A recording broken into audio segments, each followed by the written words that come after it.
In today's video, I'll answer your question, what does it mean that the Sabbath was made for man and not man for the Sabbath? Then afterward, as always, I'll share some helpful resources, so stick around until the end.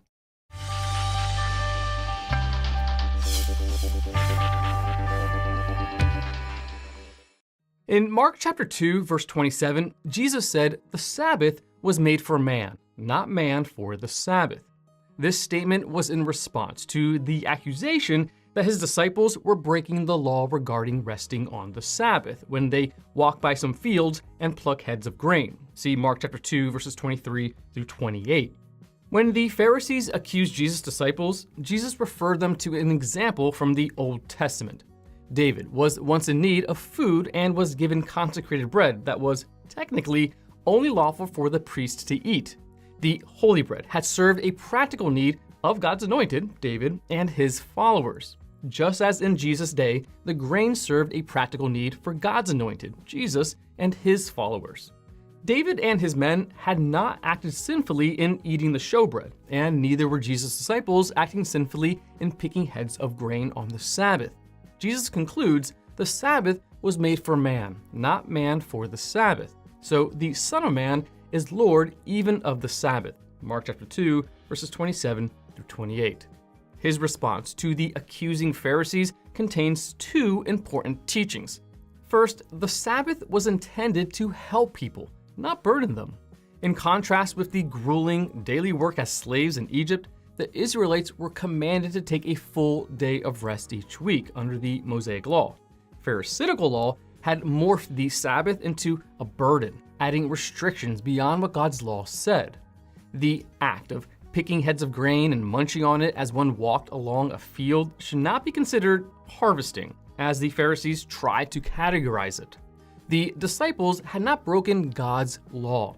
They had only violated the Pharisees' strict interpretation of the law.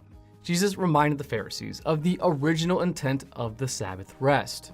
Jesus gives a similar reminder in Mark chapter 3, verses 1 through 6, when he heals a man on the Sabbath.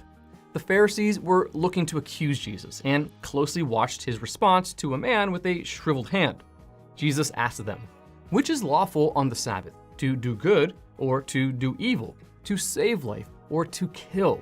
But they remained silent. Mark chapter 3, verse 4. The Sabbath was not intended to burden people, but to ease their burden. For someone to forbid acts of mercy and goodness on God's day of rest is contrary to all that is right. Jesus, the Lord of the Sabbath, did what was right and healed the man. And that's when the Pharisees began to plot with the Herodians to kill Jesus. Second, Jesus is Lord even of the Sabbath. What does this mean? Another way to express the idea is to say Jesus is in charge of the Sabbath. He is God in human form, and he created the Sabbath day. As the one who wrote the law, Jesus certainly has oversight over how the law is to be enforced. The Pharisees had lifted their own rules to the level of God's, placing erroneous burdens on people, and they ended up rebuking the lawgiver himself. Jesus is also the Lord of the Sabbath, in that the Sabbath pointed to the rest Jesus provides. Jesus became our rest when he did all the work necessary for our salvation.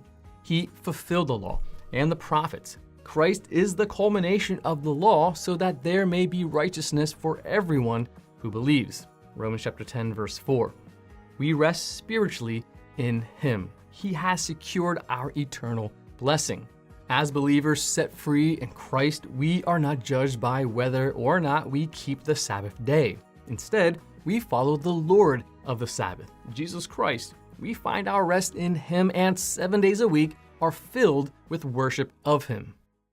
Want to learn more? Subscribe so you don't miss the next video. Visit gotquestions.org for more great content, and check out the details section below this video. There you'll find one book I recommend along with several links to related questions. If you'd like to learn about Bible Munch or if interested in bite-sized devotionals, subscribe to Bible Munch on YouTube. It's linked right here. Now remember, got questions? The Bible has answers. We'll help you find them.